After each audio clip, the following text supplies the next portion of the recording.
अस्सलाम वालेकुम, welcome to operating system course. आज के लेक्चर के अंदर हम डिस्कस करेंगे लेक्चर नंबर 37 को, वर्चुअल मेमोरी। वर्चुअल मेमोरी एक ऐसी टेक्निक है जिसको ऑपरेटिंग सिस्टम अलाउ करता है एक ऐसा प्रोसेस हम रन कर सकते हैं जिसका साइज़ जो है वो मेन मेमोरी से बड़ा हो, तो उस प्रोसेस को हम रन कर सकते हैं। आजकल जो हमारे पास रैम है वो फाइनाइट होती हैं और रैम का साइज़ जो है वो एक लिमिटेड और फाइनाइट साइज़ होता है मेन मेमोरी का। लेकिन हमारे जो प्रोग्राम्स हैं आजकल उनका प्रोसेसेस का साइज़ जो है वो काफ़ी बड़ा होता है, तो उसको एडजस्ट करने के लिए उसको भी इम्प्लीमेंट कर सकते हैं हम वर्चुअल मेमोरी के थ्रू। हमारे पास जो है वो प्रोग्राम एक प्रोसेस है जिसका साइज़ जो है वो मेन मेमोरी से बड़ा है, तो उसको हम रन करते हैं थ्रू वर्चुअल मेमोरी के। वर्चुअल मेमोरी का ये एडवांटेज है कि इसके अंदर हम ज़्यादा से ज़्यादा प्रोसेसेस को मेमोरी में कॉल कर सकते हैं और उस कोड पार्ट को हम मेमोरी में डाल देते हैं जिसकी उसे ज़रूरत होती है, और फिर जो है जिस कोड की ज़रूरत होगी उसे बाद में दूसरे कोड को जो है वो पेज रिप्लेसमेंट एल्गोरिथम को यूज़ करके उसे यूज़ कर सकता है। Virtual memory makes the task of programming easier because of programmer need not worry about the amount of physical memory. इसमें प्रोग्रामर को कोई जो है वो परेशानी नहीं होती क्योंकि उसको ये नहीं होता है कि कितनी फ़िज़िकल मेमोरी है। वो अपना टास्क जो है वो परफॉर्म कर सकता है, उसे जो भी प्रोसेस चाहिए होता है भले उसका साइज़ जो है वो मेन मेमोरी से बड़ा हो। ये तमाम जो भी अंदर का जो फंक्शन है वर्चुअल मेमोरी खुद मैनेज जो है वो करती है। वर्चुअल मेमोरी के अंदर जो एक उसकी जो टेक्निक है, जो मेन टेक्निक है वो डिमांड पेजिंग है, और इसको आल्सो इम्प्लीमेंट किया गया है सेगमेंटेशन सिस्टम के अंदर भी। और जो वर्चुअल मेमोरी का एडवांटेज है, हम ज़्यादा प्रोसेस को मेमोरी में ला सकते हैं। अब हम देखेंगे डिमांड पेजिंग को। A demand paging system is similar to a paging system with sweeping. Demand paging के नाम से ही ये हो रहा है कि जब उस प्रोसेस को मेमोरी में लाया जाए जब उसकी डिमांड हो, जब मैं जो है सीपीयू डिमांड करे जिस प्रोसेस की उसे उस टाइम पर मेमोरी में लेकर आया जाए, किससे हमारे जो प्रोग्राम होते हैं प्रोसेसेस होते हैं वो पड़े होते हैं सेकेंडरी मेमोरी के अंदर, और हम सेकेंडरी मेमोरी से प्रोसेसेस को लेकर आते हैं मेन मेमोरी के अंदर जब उसकी ज़रूरत होती है।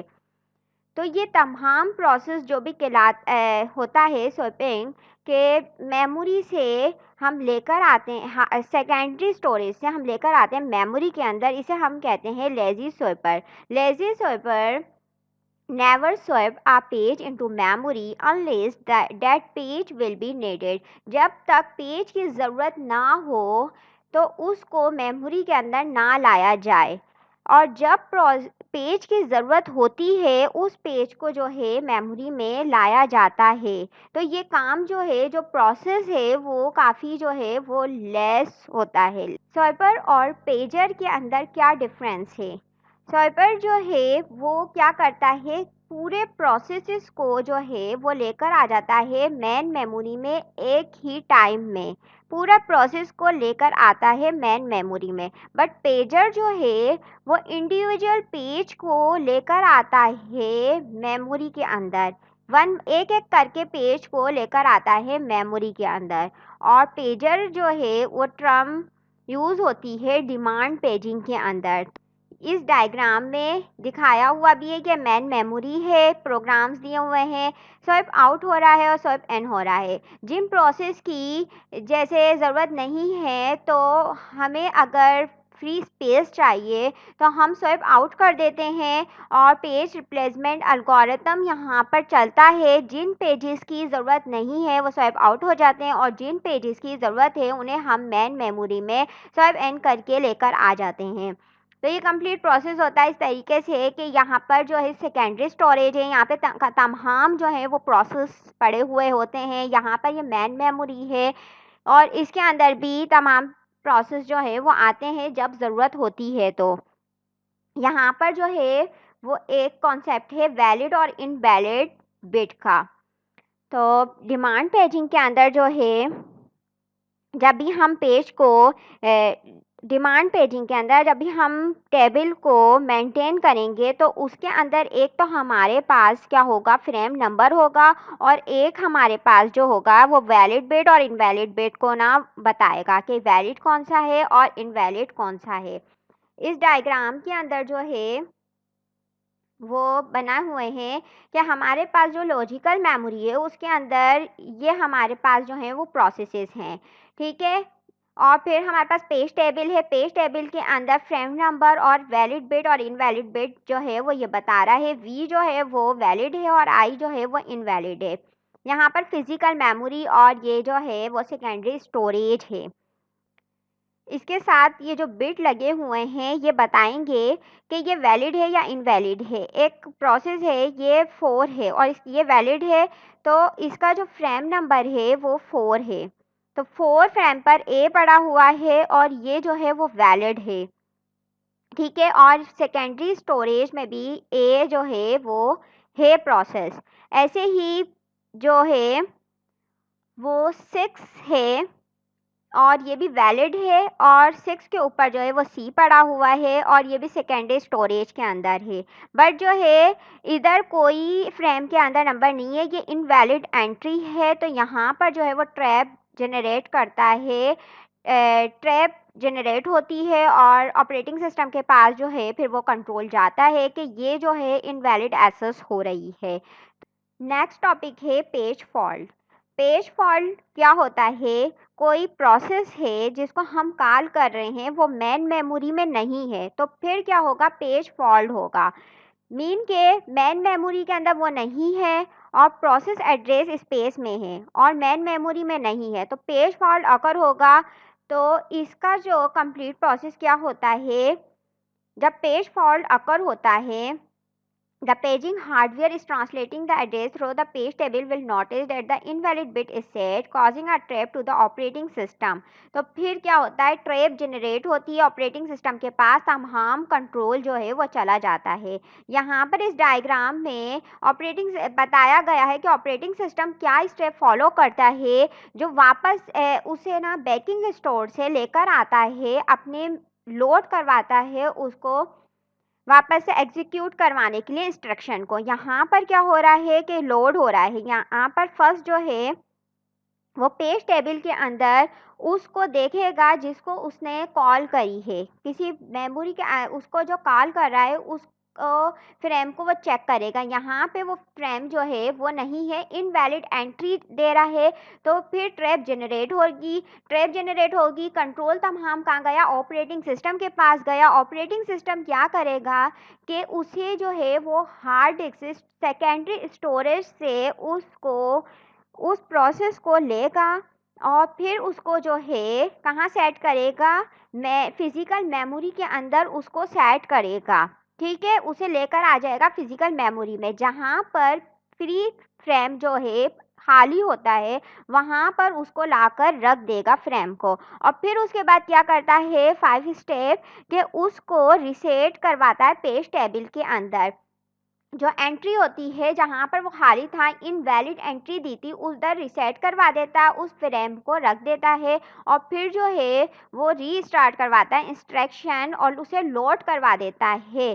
तो इस तरीके से तमाम प्रोसेस जो है वो ये ऑपरेटिंग सिस्टम करता है। उसे पहले डिस्क से लेकर आके मेन मेमोरी में करवाएगा, मेन मेमोरी से उसे पेज टेबल में उसकी एंट्री करवाएगा और पेज टेबल से फिर उसे लोड करवा देगा और फिर उसे एग्जीक्यूट करवा देगा। तो ये तमाम प्रोसेस जो है वो जो भी है ऑपरेटिंग सिस्टम परफॉर्म कर रहा है। और मेमोरी के अंदर एक कंडीशन आती है कि तमाम मेमोरी क्या है, फुल है, प्रोसेसेस तमाम मेमोरी के अंदर हैं, बट वो देखेगा कि कौन सा पेज जो है वो करंटली रन हो रहा है, कौन सा पेज जो है वो फ्री बैठा हुआ है, वो काफ़ी टाइम से रन हुआ ही नहीं है, वो फ्री ही बैठा हुआ है। तो वो तमाम जो है इसके अंदर एक पेज रिप्लेसमेंट एल्गोरिथम चलता है, वो तमाम चीज़ों को हैंडल करता है कि अब जो है अगर ये पेज जो है वो काफ़ी टाइम से बैठा हुआ है और कोई प्रोसेस नहीं कर रहा और इसके पीछे भी कोई प्रोसेस नहीं है, तो उसे वो रिप्लेस करवा देगा और फिर देन जो है उसे स्विप इन कर देगा और फिर उसकी जगह जो है स्विप आउट करेगा उसकी जगह, और फिर जो है उस खाली जगह पे जो भी फ्रेम की जगह खाली होगी उस जगह पे उस प्रोसेस को रखता है और फिर जो है वो तमाम प्रोसेस को डन करता है। तो ये जो है अलगोरिथम चलता है अंदर जो है पेज रिप्लेसमेंट अलगोरिथम से ये तमाम प्रोसेस जो हैं वो डन होते हैं। यहाँ पर दिखाया हुआ है effective access time. If we take an average page fault service time of 25 milliseconds, तो ये जो पेज फॉल्ट है वो 25 milliseconds दिया हुआ है और मेमोरी एक्सेस टाइम जो है वो 100 नैनोसेकंड्स दिया हुआ है, जहाँ पे हमने लिखा है then the effective access time is nanosecond is, तो 1 माइनस प्रोबेबिलिटी मल्टीप्लाई 100 जो मेमोरी एक्सेस टाइम दिया हुआ है प्लस पी मल्टीप्लाई और ये 25 मिलीसेकंड्स दिया हुआ है। तो इसकी जगह ये जो है हमारा निकला है। तो हम देख रहे हैं effective access time is directly proportional है to the page fault rate के। अब हम डिस्कस करेंगे process creation and virtual memory. इसमें जो फर्स्ट टेक्निक आती है वो कॉपी एंड राइट फॉर्क है। कॉपी एंड राइट फॉर्क क्या होता है, जब भी फॉर्क सिस्टम कॉल होती है तो ये क्रिएट करती है चाइल्ड प्रोसेस को। चाइल्ड प्रोसेस जो है वो शेयर करता है पेरेंट्स के पेजेस को, तमाम उसको जो है वो शेयर करता है। The fork system call create a child process as a duplicate of its parents. यहाँ पे भी यही बात कर रहा है ये कि फोर्क सिस्टम कॉल जो है वो क्रिएट करता है एक चाइल्ड प्रोसेस को, डुप्लीकेट प्रोसेस चाइल्ड प्रोसेस को उसके पेरेंट्स के। जब हम फोर्क सिस्टम कॉल करते हैं तो उसके अंदर क्या होगा, चाइल्ड शेयर करता है पेरेंट्स के पेजेस को, तमाम पेजेस को शेयर करता है। तो फोर्क जब कॉल होगी तो चाइल्ड शेयर करेगा पेरेंट्स एड्रेस स्पेस को, उसके जो भी पेजेस हैं उसको शेयर करेगा और फिर जो है जो पेज राइटेबल हैं उन्हें मार्क कॉपी ऑन राइट किया जाएगा। यहाँ पर जो भी पेजेस जो हैं राइट हैं उन्हें जो है यहाँ पर टेक्निक को कॉपी ऑन राइट कहते हैं, क्योंकि उन पेजेस को जो है मार्क कर दिया जाएगा कॉपी ऑन राइट पेजेस से। तो इसलिए और फिर चाइल्ड और पेरेंट्स जो है वो एग्जीक्यूट होते जाएंगे, खुद ही जो है वो एक्सेस कॉल को जो है वो करेंगे और एग्जीक्यूट होंगे।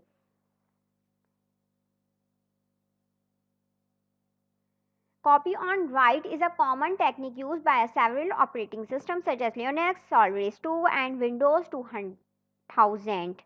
इसके अंदर जो है कॉपी ऑन राइट टेक्निक जो है वो यूज़ होती है इस ऑपरेटिंग सिस्टम के अंदर। V for virtual fork. Virtual fork जो है सिस्टम कॉल ये डिफरेंट ऑपरेट होती है। ये वी फॉर्क की तरह जो है ये फॉर्क की तरह नहीं है, ये डिफरेंट है उससे। इसके अंदर हम क्या करते हैं, वी फॉर के अंदर पेरेंट प्रोसेस जो है वो सस्पेंड हो जाता है और चाइल्ड प्रोसेस जो है वो यूज़ करता है एड्रेस स्पेस पेरेंट प्रोसेस का। V fork does not use copy on write if the child process change any page of the parent address space। और वी फॉर का जो बेनिफिट है, जो उसका एडवांटेज है, ये है कि वी फॉर जब यूज़ करेंगे जब आप चाइल्ड में इमीडिएटली एग्जिट कॉल यूज़ करेंगे, तो जब हम वी फॉर को यूज़ करेंगे, अदरवाइज हम इस वी फॉर कॉल को यूज़ नहीं करेंगे। तो आज के लेक्चर में इतना ही था। Thanks for watching this video. अल्लाह हाफिज़।